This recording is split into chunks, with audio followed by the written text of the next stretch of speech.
컨츄리 꼬꼬도 그렇고 기획사 탈퇴하니까 이제 기획사 그 상표권을 갖고 있는 거야, 이름을. 그래갖고 못 써. 비스트도 있는 것 같습니다. 비스트도 맞아. 그래갖고 내 얘기한 티아라도 그렇고.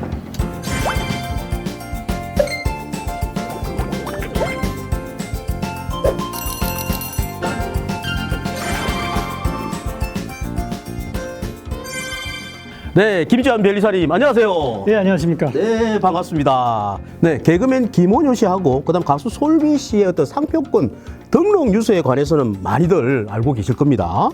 자, 그 두 분의 상표권이 등록되도록 도와주시고 함께 하신 분이 바로 오늘 출연하신 김지환 변리사님이십니다. 자, 그러면 먼저 변리사님, 개그맨 김원효 씨의 그 어떤 등록권, 그 상표 등록권 얘기부터 먼저 한번 해볼까 하는데 말이죠. 연예인 관련된 일을 하시는 제 지인이 있었는데 그분으로부터 김은효 씨, 그러니까 김은효 씨, 허경환, 박성광, 박영진, 김지호 이렇게 5명이서 내년에 40살이 되는 것을 기념해서 마흔파이브라는 밴드를 결성한다는 얘기를 듣고 이 음원하고 그리고 공연업에 대해서 상표 등록을 제의를 했습니다.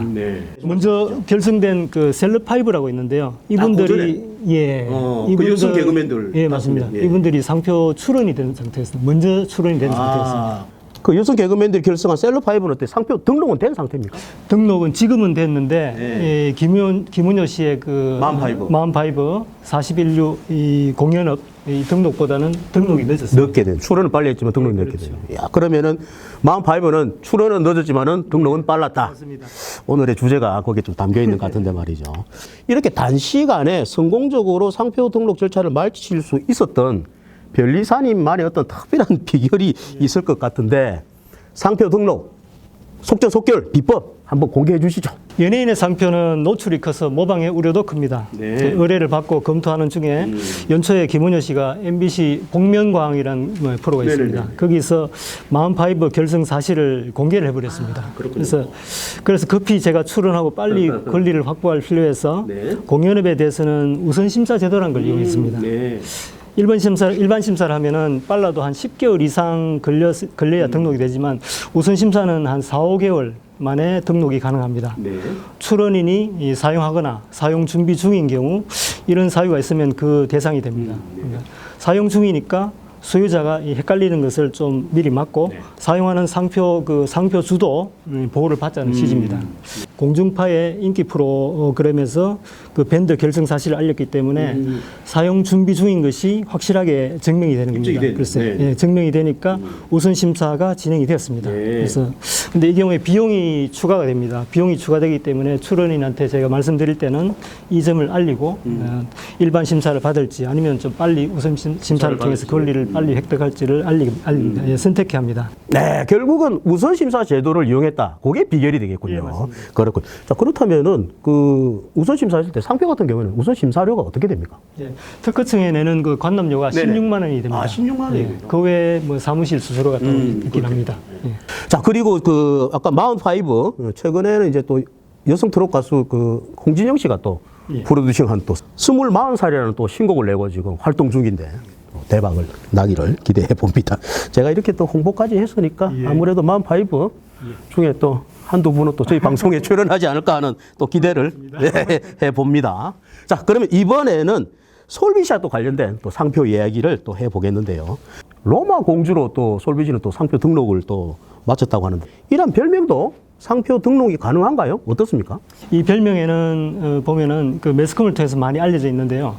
어느 무속인이 솔비 씨 전생에 로마의 공주였다고 말한 것을 MBC 라디오스타에서 솔비 씨가 이게 이야기를 했거든요.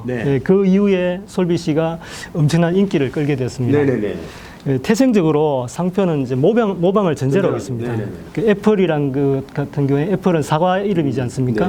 근데 이거를 스마트폰 상표로 등록받은 겁니다. 그래서 별명도 원칙적으로 등록에 제한이 없습니다.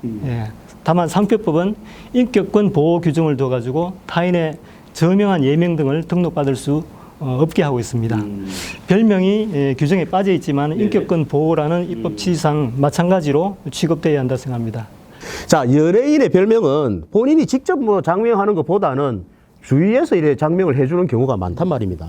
그리고 또 그 이후에 또 종종 또 유명세를 타고는 한데, 자, 이럴 경우에 나중에 본인이 직접 별명을 상표로 직접 출원할 수 있습니까? 어떻습니까? 상표 등록 같은 경우에 등록 요건에만 부합하면 등록을 받게 됩니다. 네. 근데 단지 그 네이밍에 대한 대가 문제만이 남아 있을 걸로 보이는데요. 그 네이밍 관련 어떤 계약에 의해서 해결돼야 할 문제라고 봅니다.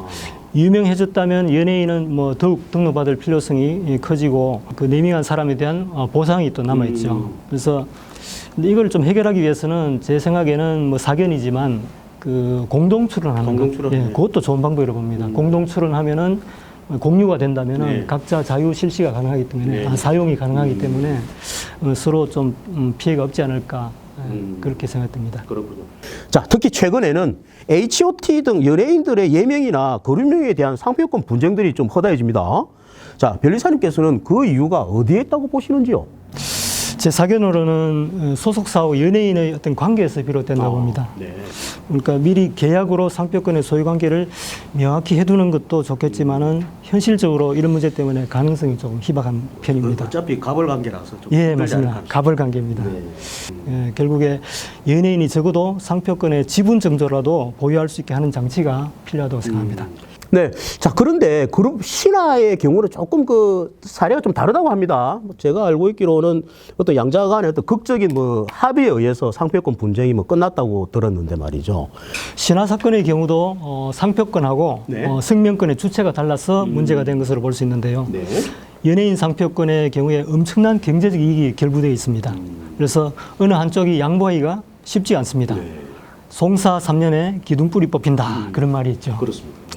2015년도 조정을 통해서 가까스로 신화그룹이 상표권을 보유하게 되었는데요. 좀 전에도 말씀드렸지만 처음부터 연예인이 상표권을 보유할 수 있게 하는 그런 제도적 장치가 필요해 보입니다. 물론 기획사도 불이익이 없게 돼야 하겠죠. 네, 그렇군요. 자, 지식재산권은 기술이나 상품이 아닌 브랜드, 상표에 대한 권리도 포함이 되어 있습니다. 자, 그래서 상표권 등록이 그만큼 중요한 이유가 바로 여기에 있는데 말이죠. 자, 상표권 등록에 대해서 아직도 알고 싶은 게 참 많은데 벌써 또 이제 마칠 시간이 됐습니다. 오늘 못다한 상표권 등록 이야기에 대해서는 다음 이 시간에 또 이어서 계속 하도록 하겠습니다. 자, 바쁘신데 오늘 나와주셔서 연예인과 상표권에 대한 이야기를 해주신 김지한 변리사님 대단히 고맙습니다. 네, 고맙습니다. 좋아요, 구독 꼭 눌러주세요. 대단히 감사합니다.